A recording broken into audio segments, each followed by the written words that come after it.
My name is Mike Edmonds, and I work as a swine nutritionist, which I try to develop diets that help producers be more efficient and also help produce leaner cuts of pork.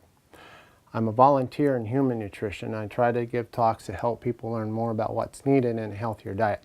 In this video, we're going to look at sodium.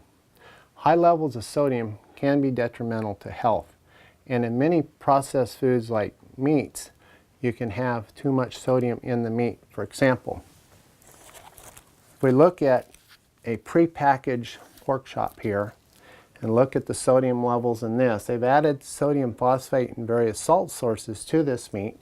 And if you look at a 4-ounce serving and read the label, there's 240 milligrams of sodium in a 4-ounce serving of this pork. That's a fairly high level of sodium in pork.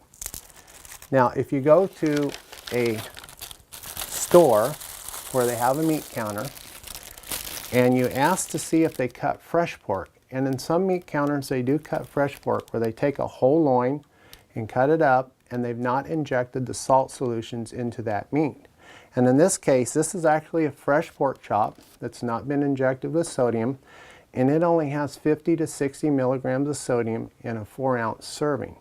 Therefore, you can take and grill this, use some seasoning on it, a light amount of, say, seasoned salt, not a lot, and you can keep your sodium levels a lot less than what's in the prepackaged pork that has a high level of sodium in it.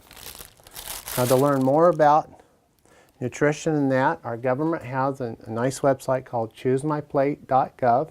This brochure contains a lot of good information, including discussing sodium levels in foods. And then I've also written a nutrition health textbook called Healthy Eating Made Easy. And it says on the front here, it's a straightforward and sound nutritional advice for a healthier lifestyle. To learn more about this book, you can go to www.dredmondshealthyeating.com.